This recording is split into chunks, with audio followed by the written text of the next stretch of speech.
ഇന്ന് 2025 ഒക്ടോബർ 10 വെള്ളിയാഴ്ച. എമ്പുരാൻ എന്ന സിനിമയിൽ നിന്ന് തുടങ്ങുകയാണ്.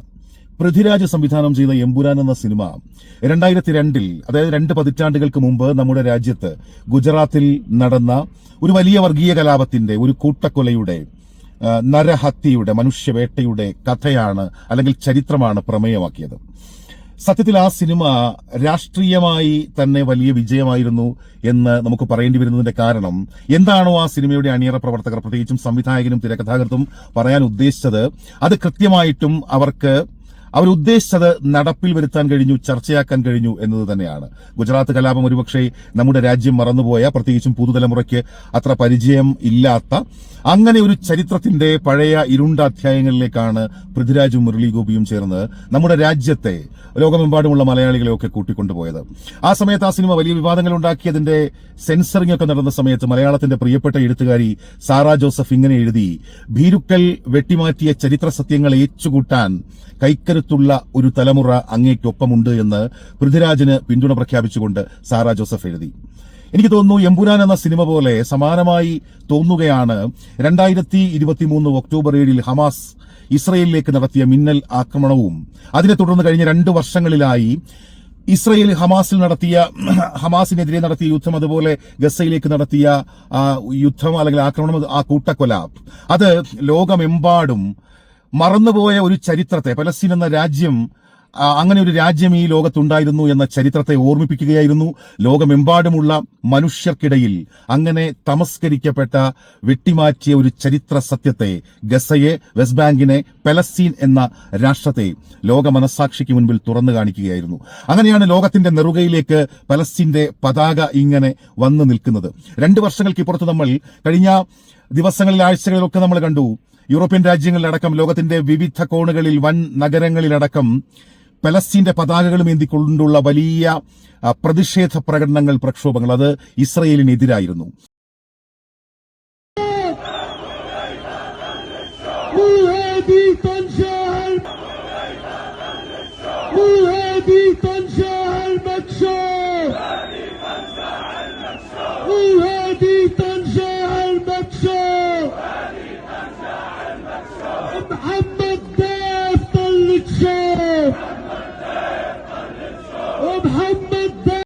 ആ അർത്ഥത്തിലൊക്കെ നോക്കുമ്പോൾ രാഷ്ട്രീയമായി ഈ 2 വർഷം പിന്നിട്ട് ഒരു വെടിനിർത്തലിലേക്ക്, യുദ്ധവിരാമത്തിലേക്ക്, താൽക്കാലികം എങ്കിലും ഒരു യുദ്ധവിരാമത്തിലേക്ക് എത്തി നിൽക്കുമ്പോൾ രാഷ്ട്രീയമായും ആഗോള തലത്തിലും അന്തർദേശീയ തലത്തിലും ഹമാസ് ഒരു വലിയ വിജയം നേടിയെന്ന് ആമുഖമായി പറഞ്ഞുകൊണ്ടാണ് ഇനി അങ്ങോട്ട് കഴിഞ്ഞ മണിക്കൂറിലൊക്കെ പശ്ചിമേഷ്യയിൽ സംഭവിച്ച പ്രധാനപ്പെട്ട അപ്ഡേറ്റുകളിലേക്ക് പോകുന്നത്. ഈ വെടിനിർത്തലുമായി ബന്ധപ്പെട്ട് ഇരു ക്യാമ്പുകളിൽ നിന്നും, അതായത് ഹമാസിന്റെ ക്യാമ്പിൽ നിന്നും ഇസ്രയേൽ ക്യാമ്പിൽ നിന്നും ഒരുപോലെ പല ഇടങ്ങളിൽ നിന്ന്, പല കേന്ദ്രങ്ങളിൽ നിന്ന് ഇങ്ങനെ നിരാശാജനകമായ പ്രതികരണങ്ങൾ ഉണ്ടാകുന്നുണ്ട്. ഇപ്പോൾ വെടിനിർത്തൽ യാഥാർത്ഥ്യമാകുന്നതിന് മുൻപ് തന്നെ, അതായത് യുദ്ധവിരാമം സാധ്യമാകുന്നതിന് മുൻപ് തന്നെ, അങ്ങനെ ഒരു ഔദ്യോഗിക പ്രഖ്യാപനം വരുന്നതിന് മുൻപ് തന്നെ ഇത്തരത്തിലുള്ള പ്രതികരണങ്ങൾ ഉണ്ടായിക്കൊണ്ടിരിക്കുന്നു. പ്രത്യേകിച്ചും ഹമാസിന്റെ വക്താവ് ഹാസം ഖാസം അൽ ജസീറ അറബിക് ചാനലിന് നൽകിയ അഭിമുഖത്തിൽ അദ്ദേഹം കുറെ ആശങ്കകൾ ഇങ്ങനെ പങ്കുവയ്ക്കുന്നുണ്ട്. അദ്ദേഹം പറയുന്ന പ്രധാനപ്പെട്ട ഒരു കാര്യം, ഈ വെടിനിർത്തൽ കരാറുമായി ബന്ധപ്പെട്ട് അതിലെ ഈ പട്ടിക, തടവുകാരുടെ പട്ടികയുമായി ബന്ധപ്പെട്ട്, അതുപോലെ ഈ തീയതികളുമായി ബന്ധപ്പെട്ട്, ഏതൊക്കെ തീയതികളിൽ ഇത് സാധ്യമാകണം എന്നത്, ഈ സൈന്യത്തെ പിൻവലിക്കുന്ന തീയതി, അത് പ്രധാനം ആണല്ലോ. അത്തരം കാര്യങ്ങളിലൊക്കെയും കൃത്രിമം കാണിക്കാൻ ഇസ്രയേൽ ഇതിനകം തന്നെ ശ്രമിച്ചു തുടങ്ങുന്നു എന്ന് ഹാസം ഖാസമിന് പരാതിയുണ്ട്. അങ്ങനെ ഒരു പരാതിയാണ് അദ്ദേഹം ഉന്നയിക്കുന്നത്. ഈ മീഡിയേറ്റേഴ്സ്, മധ്യസ്ഥരായിരുന്ന രാജ്യങ്ങളിൽ നിന്ന് ഒക്കെ ഞങ്ങൾക്ക് ലഭിച്ച ഉറപ്പ് എന്ന് പറയുന്നത് ഇത് ഒരു അവസാനത്തിന്റെ തുടക്കമാണ് എന്നാണ്. അതായത് യുദ്ധവിരാമത്തിന്റെ തുടക്കം ആദ്യഘട്ടത്തിൽ സംഭവിക്കുമെന്നാണ്. പക്ഷെ അങ്ങനെയാണോ എന്ന് അദ്ദേഹം സംശയം പ്രകടിപ്പിക്കുകയാണ്. ഈ വംശഹത്യാ യുദ്ധം അവസാനിക്കുന്നതിന്റെ സൂചനകൾ എന്തെങ്കിലും ലഭിക്കുന്നുണ്ടോ എന്ന് അദ്ദേഹം സംശയിക്കുകയാണ്. ഈ സേനയെ പിൻവലിക്കൽ, നേരത്തെ പറഞ്ഞതുപോലെ സേനയെ പിൻവലിക്കലുമായി ബന്ധപ്പെട്ട് തടവുകാരുടെ പട്ടിക, ഇപ്പോൾ ഹമാസ് കൈമാറിയ പട്ടിക അതുപോലെ തന്നെ ഇസ്രായേൽ അംഗീകരിച്ചില്ല എന്നാണ് നമുക്ക് മനസ്സിലാകുന്നത്. അത്തരത്തിൽ അതുപോലെ തന്നെ കുടിയിറക്കപ്പെട്ട കുറെ ലക്ഷക്കണക്കിന് മനുഷ്യരുണ്ട്. ഈ യുദ്ധത്തിന്റെ സമയത്ത് ഗസയിൽ നിന്ന് കുടിയിറക്കപ്പെട്ട മനുഷ്യരുടെ മടങ്ങിവരവ്, പുനരധിവാസം, അതൊക്കെയായി ബന്ധപ്പെട്ട് വല്ലാത്ത അവ്യക്തതകൾ ഇപ്പോഴും നിലനിൽക്കുന്നു എന്നൊക്കെയുള്ള കാര്യങ്ങളാണ്.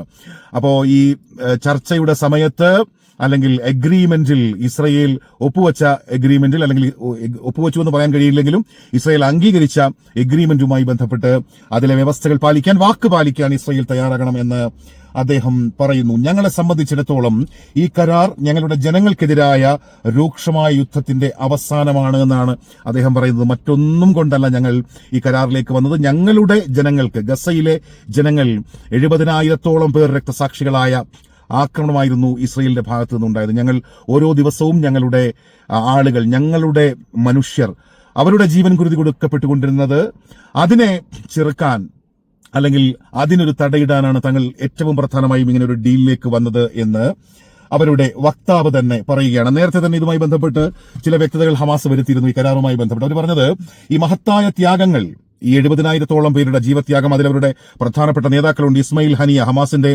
നേതാവ്, യഹ്യാ സിൻവാറുണ്ട്, യഹ്യാ സിൻവാറിന്റെ സഹോദരൻ മുഹമ്മദ് സിൻവാർ അടക്കമുള്ള അവരുടെ രക്തസാക്ഷികളുണ്ട്.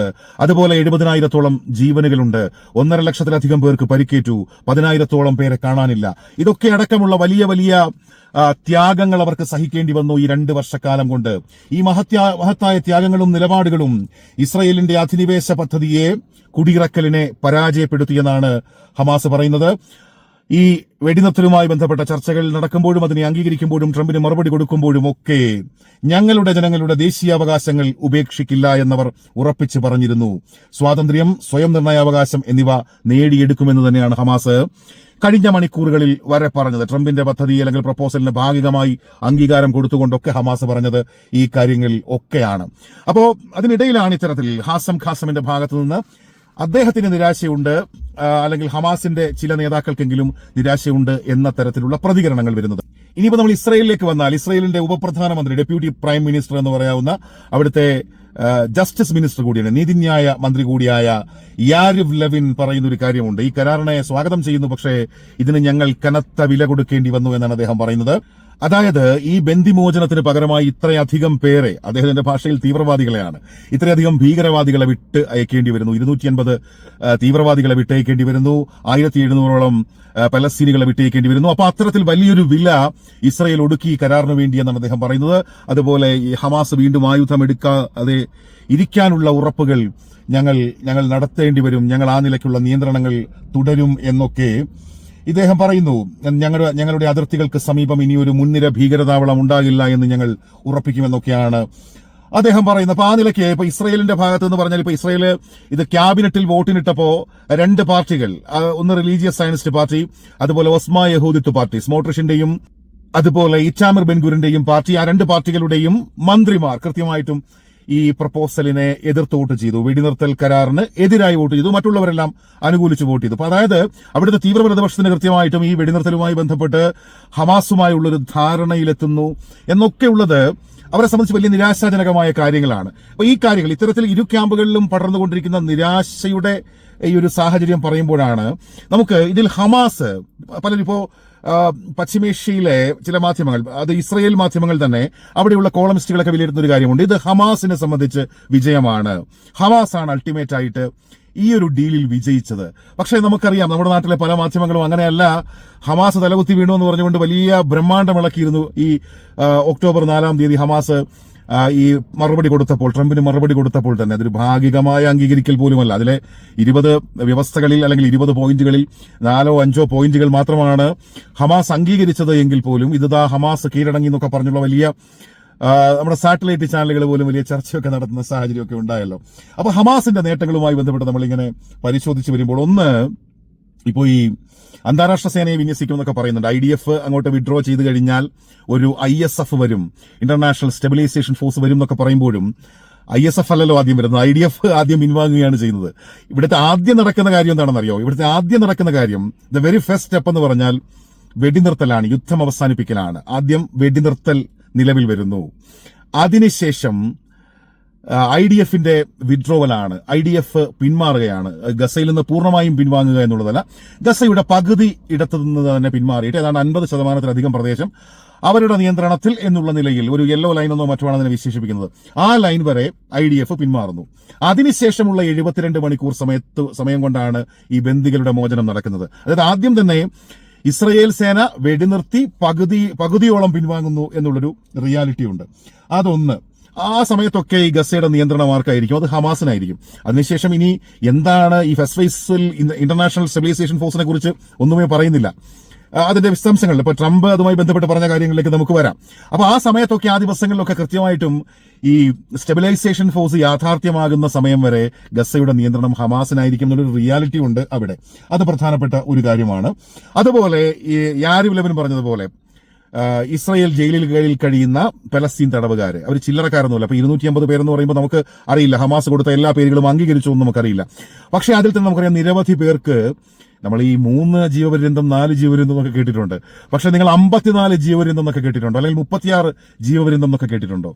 അവിടെ ജയിലറകളിൽ കഴിയുന്ന ഇസ്രായേലിന്റെ തടവറകളിൽ ജയിലിൽ കഴിയുന്ന പലസ്തീനിൽ നിന്നുള്ള, പ്രത്യേകിച്ചും ഹമാസുമായി ബന്ധപ്പെട്ട് അല്ലെങ്കിൽ അവിടുത്തെ ഫത്താ പാർട്ടിയുമായി ബന്ധപ്പെട്ട് അവിടുത്തെ രാഷ്ട്രീയ നേതാക്കൾ, രാഷ്ട്രീയ തടവുകാരൊക്കെയാണ് ഒരർത്ഥത്തിൽ അവരൊക്കെ.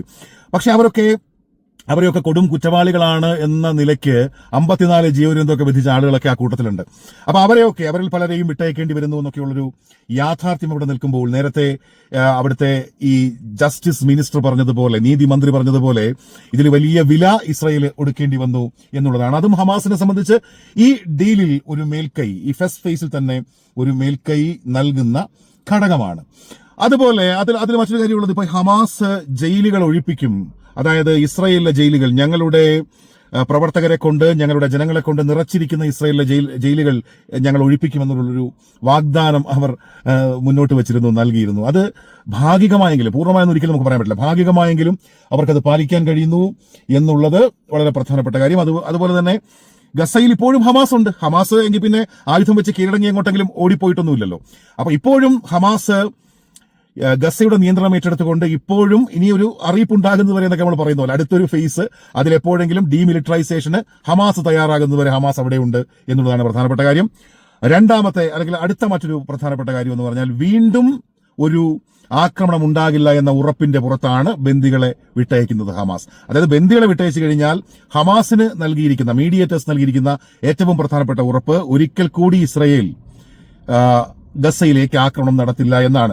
അപ്പൊ ആ കാര്യം നോക്കുമ്പോഴും നമുക്ക് അത് ഹമാസിന് മേൽക്കൈ നൽകുന്ന, അല്ലെങ്കിൽ ഹമാസിന് അപ്പർ ഹാൻഡ് നൽകുന്ന ഒരു ഘടകമാണ് എന്ന് കാണേണ്ടി വരുന്നു. അതുപോലെ ഈ ഖത്തറിന്റെയും ഈജിപ്തിന്റെയും ഒക്കെ വലിയ സപ്പോർട്ടുണ്ട്. കാര്യം അവരൊക്കെയാണ് നിർബന്ധിച്ചത് ഹമാസിനെ. അവർക്കൊക്കെ കൃത്യമായിട്ട് ഉത്തരവാദിത്തം ഉണ്ടല്ലോ. മാത്രമല്ല അവരൊക്കെ, ഖത്തറും ഈജിപ്തും ഇതിൽ ഒരു റിട്ടേൺ അഗ്രിമെന്റ് തന്നെ വേണം. ഒരു വെടിനിർത്തൽ കരാർ എന്ന് പറയുമ്പോൾ എന്തെങ്കിലും പറഞ്ഞിട്ട് അവിടെ എവിടെയും പറഞ്ഞിട്ട് പോയാൽ പോരാ. കൃത്യമായിട്ടത് ഈജിപ്തിൽ ഒരു കരാർ എഴുതി വെക്കുകയും അത് ഡൊണാൾഡ് ട്രംപിന്റെ സാന്നിധ്യത്തിൽ ഇരു കക്ഷികളും ഒപ്പിടുകയും ഒക്കെ ചെയ്യണമെന്ന് ഇരു രാജ്യങ്ങളും പറഞ്ഞിട്ടുണ്ട്. തുർക്കിയും അത് പറഞ്ഞിട്ടുണ്ട്. അപ്പോ അങ്ങനെ എനിക്ക് തോന്നുന്നു ഞായറാഴ്ചയോ മറ്റോ അതിനുള്ള സാധ്യതയുണ്ട്. ഞായറാഴ്ച ട്രംപ് പശ്ചിമേഷ്യയിലേക്ക് എത്തുമെന്നാണ് നമ്മൾ മനസ്സിലാക്കുന്നത്. അപ്പൊ അവിടെയൊക്കെ ഹമാസ് വീണ്ടും ഇതിൽ മേൽക്കൈ നേടി നിൽക്കുകയാണ് എന്ന് വ്യക്തമായും പറയേണ്ടി വരുന്നു. ഇതിനോടൊപ്പം നെതന്യാഹു പറഞ്ഞത് എന്താണ്? യുദ്ധം അവസാനിക്കുന്നത് ഹമാസ് ആയുധം താഴെ വെച്ച് കീഴടങ്ങി അങ്ങ് കാശിക്ക് പോയി കഴിയുമ്പോഴാണ് എന്നാണ്. പക്ഷേ ഹമാസ് ആയുധം താഴെ വയ്ക്കാമെന്ന് എവിടെയെങ്കിലും പറഞ്ഞോ? എപ്പോഴെങ്കിലും പറഞ്ഞോ? സ്വതന്ത്ര പലസ്തീൻ രൂപീകൃതമാകുന്നതുവരെ തങ്ങൾ ആയുധം താഴെ വെക്കില്ല എന്ന് ഹമാസ് ഉറപ്പിച്ചു പറയുന്നു ഇപ്പോഴും. അതായത് ഹമാസിന്റെ നിരായുധീകരണം അല്ലെങ്കിൽ ഗസയുടെ ഡീമിലിറ്ററൈസേഷൻ, ഹമാസിന്റെ ഈ നിരായുധീകരണമൊക്കെ, ആയുധം താഴെ വെച്ച് കീഴടങ്ങലൊക്കെ എന്ന് നടക്കുന്ന കാര്യത്തിൽ യാതൊരു ഉറപ്പോ അല്ലെങ്കിൽ അതുമായി ബന്ധപ്പെട്ട ഒരു വ്യക്തതയുമില്ല. അപ്പൊ അവിടെയും ഹമാസ് കൃത്യമായിട്ടും വിജയിച്ചു നിൽക്കുകയാണ്. ഹമാസ് ആയുധം താഴെ വെച്ച് കീഴടങ്ങുന്നില്ല, നേരത്തെ ട്രംപിന്റെ പ്രപ്പോസലിൽ പറഞ്ഞതുപോലെ. എല്ലാത്തിലും ഉപരി നേരത്തെ ഞാൻ വീഡിയോ തുടങ്ങിയത് നമ്മുടെ എമ്പുരാൻ എന്ന് പറയുന്ന സിനിമയുടെ പശ്ചാത്തലം പറഞ്ഞുകൊണ്ടാണ്. നമ്മുടെ രാജ്യം തന്നെ മറന്നുപോയ അല്ലെങ്കിൽ ലോകം മറന്നുപോയ ഗുജറാത്ത് കലാപം എന്ന വംശഹത്യ, അല്ലെങ്കിൽ അവിടെ നടന്ന ആ കൂട്ടക്കുരുതി, അതൊരിക്കൽ കൂടി പുതുതലമുറയുടെ കൂടെ മനസ്സിൽ ഒരു വലിയ ചർച്ചയാക്കാൻ, ആ പഴയ ഓർമ്മകളിലേക്ക് നമ്മളെയൊക്കെ തിരികെ കൊണ്ടുപോവുക എന്നുള്ളതായിരുന്നു അതിന്റെ പിന്നിൽ പ്രവർത്തിച്ച കലാകാരന്മാർ ഉദ്ദേശിച്ചത്. അത് അവർ നേടിയെടുത്തു. ആ നിലയ്ക്ക് ഒരു കലാസൃഷ്ടി എന്ന നിലയിൽ, കലാകാരന്മാർ എന്ന നിലയിലൊക്കെ അവരുടെയൊക്കെ വലിയ വിജയമാണത്. അതുപോലെ തന്നെയാണ് ഹമാസിനെ സംബന്ധിച്ച്. ഹമാസിന് വലിയൊരു അന്താരാഷ്ട്ര അംഗീകാരം ലഭിക്കുന്നു. ഹമാസിന് അനുകൂലമായിട്ട് ലോകമെമ്പാടുമുള്ള തെരുവുകളിൽ മുദ്രാവാക്യങ്ങൾ മുഴങ്ങുന്നു. പലസ്തീന്റെ കൊടി ഉയരുന്നു. പലസ്തീന്റെ കൊടികൾ, പതാകകൾ അടങ്ങിയ അല്ലെങ്കിൽ പതാകകൾ കൊണ്ടുള്ള ജനസാഗരങ്ങളായി ലോകത്തിന്റെ വിവിധ തെരുവുകൾ മാറുന്നു. ഹമാസിന്റെ മുദ്രാവാക്യങ്ങൾ ലോകത്തിന്റെ തെരുവുകളിൽ ഏറ്റുവിളിക്കപ്പെടുന്നു. ഗ്ലോറി ടു ഹമാസ് എന്ന് പറയുന്ന വലിയ ഫ്ലക്സ് ബോർഡുകൾ ഉയരുന്നു. 2023 ഒക്ടോബർ 7 ഡു ഇറ്റ് അഗൈൻ എന്ന് ലോകത്തെ പലയിടങ്ങളിലിരുന്ന് ജനക്കൂട്ടം ഹമാസിനോട് വിളിച്ചു പറയുന്നു. അതായത് ഹമാസിന് ലോകത്തിലെ നല്ലൊരു വിഭാഗം ജനങ്ങൾ ഐക്യദാർഢ്യപ്പെടുന്നു എന്ന് പറയുന്ന ഏറ്റവും പ്രധാനപ്പെട്ട ഒരു കാര്യമുണ്ട്. അതുതന്നെയല്ലേ ഹമാസിനെ സംബന്ധിച്ച് ഏറ്റവും വലിയ രാഷ്ട്രീയ വിജയം. ലോകം മറന്നുപോയ, ലോകം വെട്ടിമാറ്റിയ ചരിത്ര സത്യങ്ങളെ, ചരിത്ര യാഥാർത്ഥ്യങ്ങളെ ഏച്ചുകെട്ടാൻ ലക്ഷോപലക്ഷങ്ങൾ അല്ലെങ്കിൽ കോടിക്കണക്കിന് മനുഷ്യർ ലോകത്തിന്റെ തെരുവുകളിൽ ഇറങ്ങി നിന്നു എന്നുള്ളത് ഹമാസിന് ലഭിച്ച ഏറ്റവും വലിയ അംഗീകാരമാണ്. അത് ഹമാസിന്റെ ഏറ്റവും വലിയ വിജയമാണ് എന്ന് നമ്മൾ കാണുകയാണ്.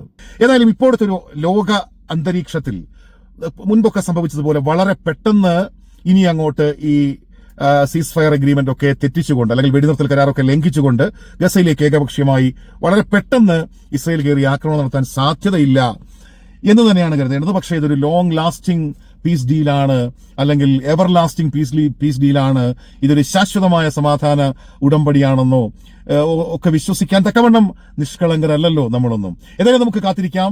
ഞായറാഴ്ച പശ്ചിമേഷ്യയിലേക്ക് ട്രംപ് എത്തുന്നു. അങ്ങനെ ചരിത്രത്തിന്റെ ഭാഗമായ ഒരു കരാർ കൂടി, ആ കരാറിന്റെ ചരിത്ര പ്രാധാന്യം അത് ഒരിക്കൽ കൂടി പലസ്തീൻ സ്റ്റേറ്റുഡ് എന്ന മുദ്രാവാക്യം അല്ലെങ്കിൽ ആശയം മുന്നോട്ട് വയ്ക്കുന്നു എന്നത് തന്നെയാണ്. നമുക്ക് കാത്തിരിക്കാം എന്തൊക്കെയാണ് പശ്ചിമേഷ്യയിൽ വരുന്ന ദിവസങ്ങളിൽ സംഭവിക്കാനുള്ളത് എന്ന്.